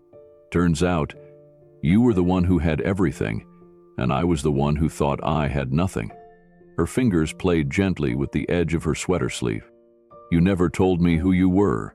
You never acted like I owed you anything. You just showed up and sat with me, ate with me, listened when no one else did." Her voice caught slightly, but she pressed forward. "I didn't give you that blanket because you were famous. I gave it to you because you looked cold. That's it. It was that simple, and somehow, from that moment, everything in my life began to change." The room stayed still as her words lingered. She reached for the teacup beside her and took a small sip, then gently set it back down. "I didn't expect anything from you, but you gave me everything. You gave me a room with my name on the door. You helped me find my daughter again. You gave me back the part of me I thought was gone forever. The nurse, the helper, the woman who still had something to give." Her eyes misted, but she smiled through it. "And you never once made me feel small. You made me feel seen." Ruth leaned forward just slightly, her elbows resting gently on her knees. Her tone stayed calm, but her words deepened in meaning. "You never pitied me. That's what I think about most. You didn't look at me like a problem to fix or a cause to champion. You looked at me like I still mattered." Her gaze remained steady on the camera. "I want you to know that what you did, it rippled. That one moment at the bus stop didn't end when I walked away. It started something. For me, for Lily, for so many people who now come through the doors at Ruth's blanket. She gestured behind her, toward the hallway. There's a wall in there now, dozens of blankets, each one with a name, a story, or a simple message from someone who left the cold behind.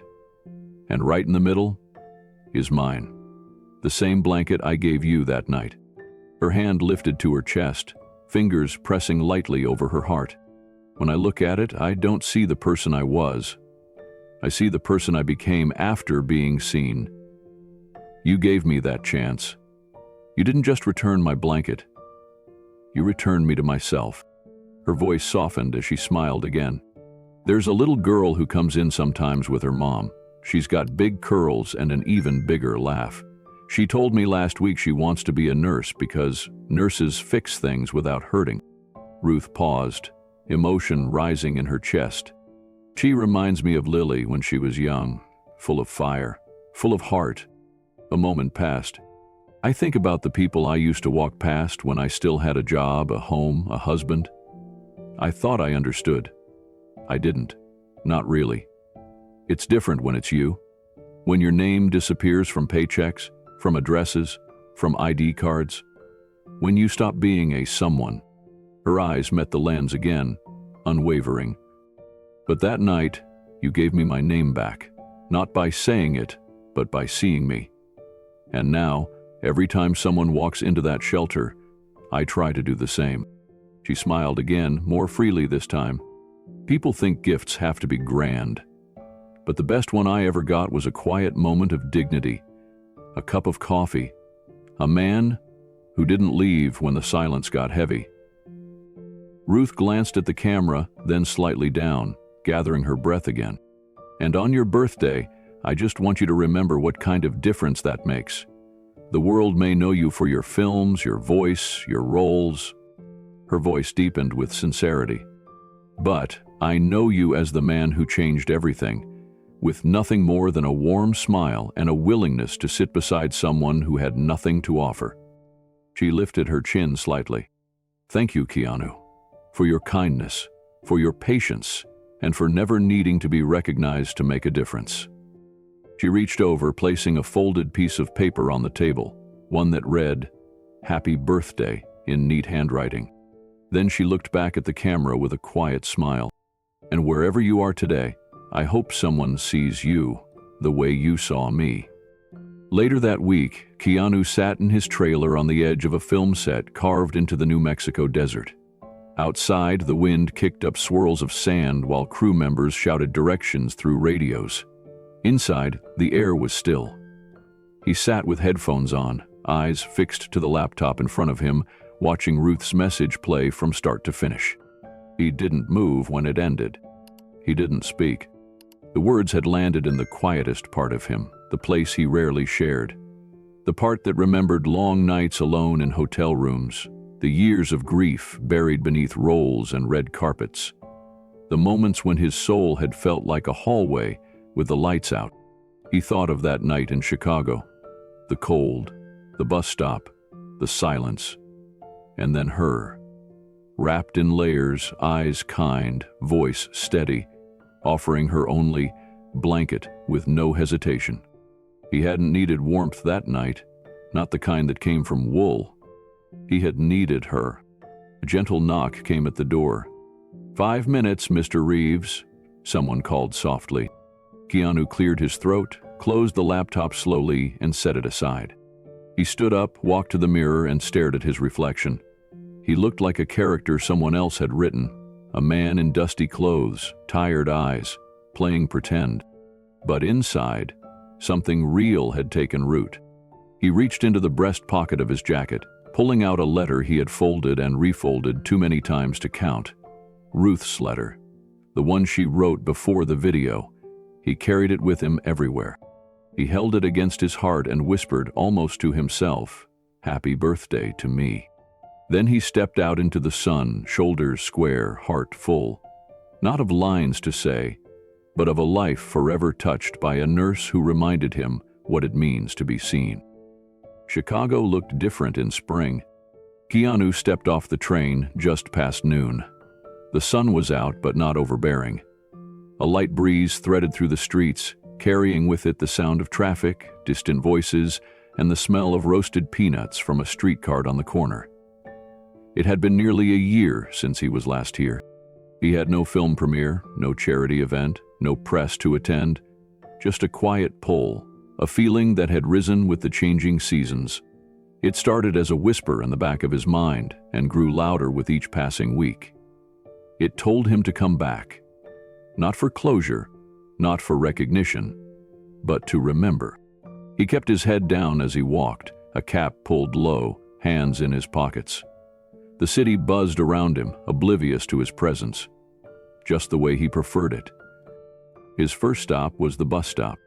The same corner, same iron bench, a fresh coat of black paint but still cracked on one leg. He stood across the street, remembering the way Ruth had walked up, offering her blanket without hesitation, with nothing to gain. He remembered how her face had looked in the glow of the street lamp, tired, weathered, but unwavering. A small smile tugged at the corner of his mouth. He didn't sit this time. He didn't need to. After a few minutes, he turned and walked east. The air had the scent of early blooms, daffodils and tulips planted in a strip of soil near the sidewalk. They hadn't been there before. Someone had taken the time to care. He passed the diner next, the 24-hour spot where they'd shared coffee.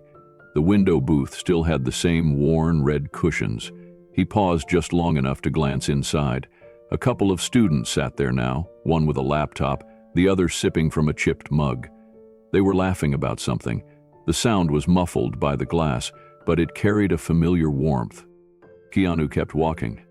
It wasn't until he turned the corner onto South Oakley Avenue that the full weight of it settled in. There it was, Ruth's blanket.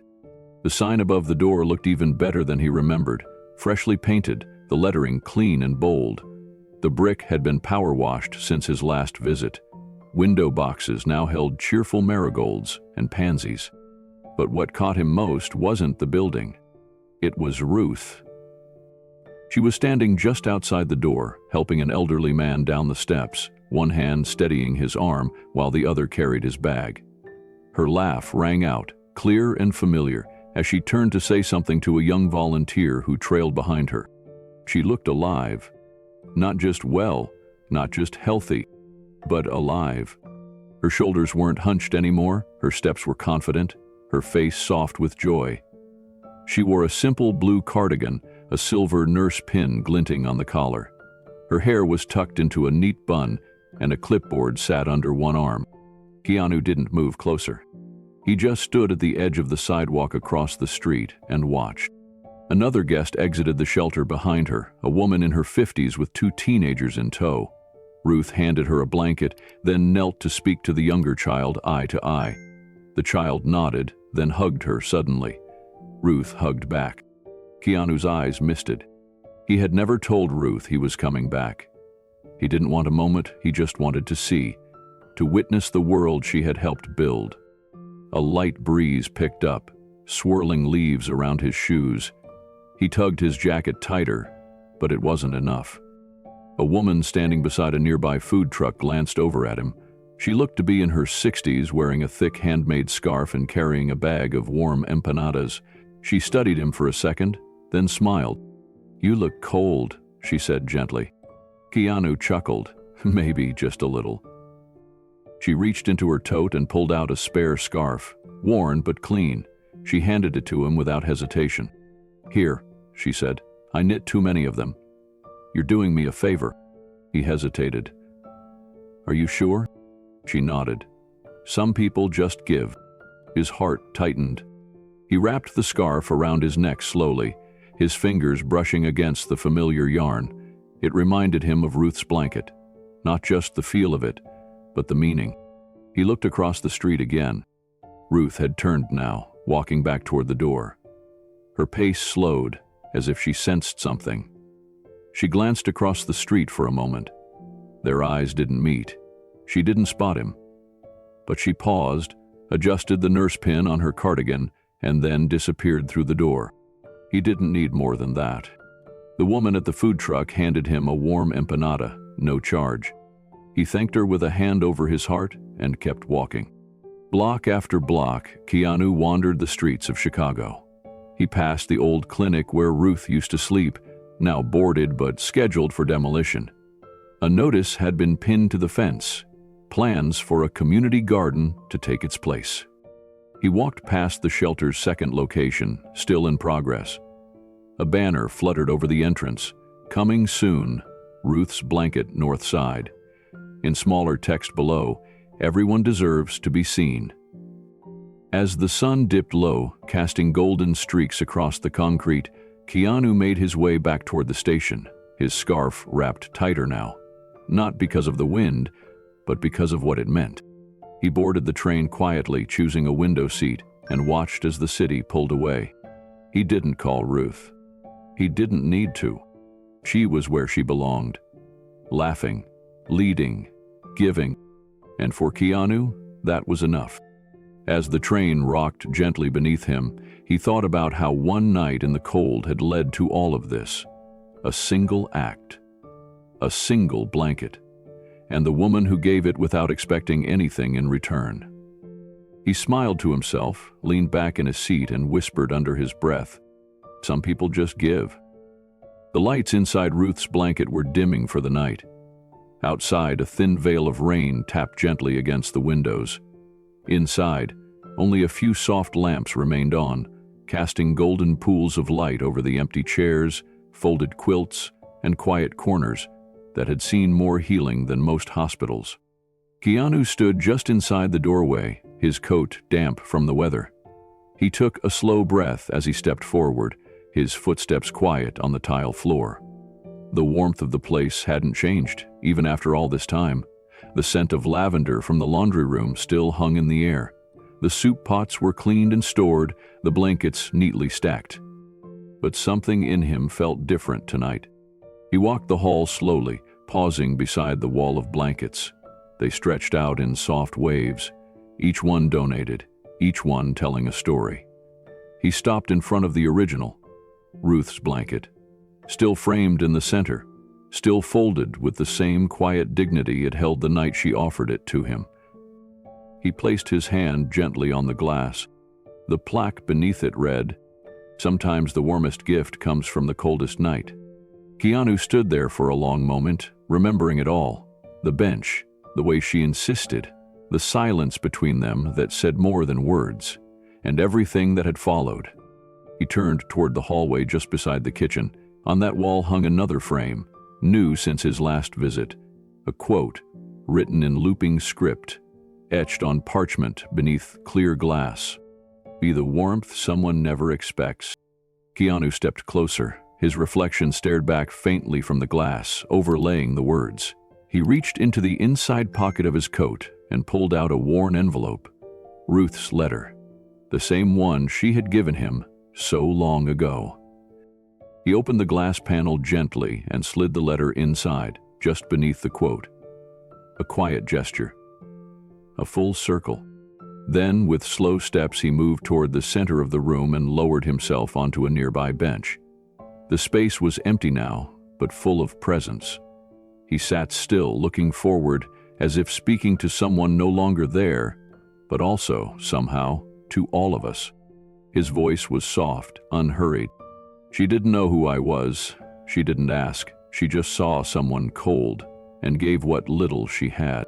He looked down at his hands for a moment, then back up. It wasn't about the blanket. It was about the moment, about someone giving without needing to be thanked, without asking for anything in return. A long silence passed. Only the rain tapping the windows. I've stood on stages. I've walked carpets. I've been handed awards I didn't expect. But nothing ever felt as honest as that moment. He stood again, slowly, and turned toward the camera for the first time. Not as a performer, not as a star, just as a man who had been changed by something simple. If this story moved you, let it move someone else, too. He took a step closer. Tell someone, share it, not for me, not even for Ruth, but because somewhere out there, Someone is sitting in the cold right now, wondering if anyone still sees them. Another pause. They don't need a miracle. They just need someone who's willing to care. He looked toward the door of the shelter, then back again. Be that someone.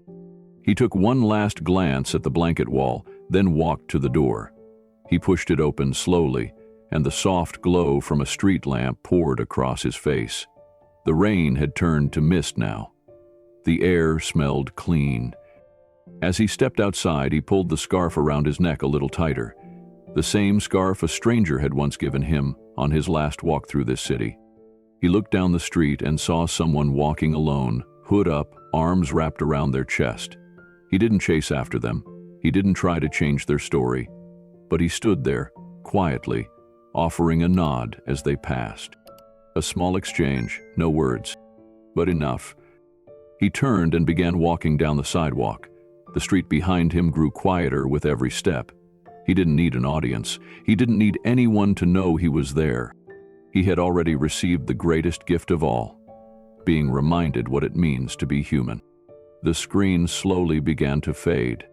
As the final image dissolved, a single line appeared in white against a black background. Be the warmth someone never expects.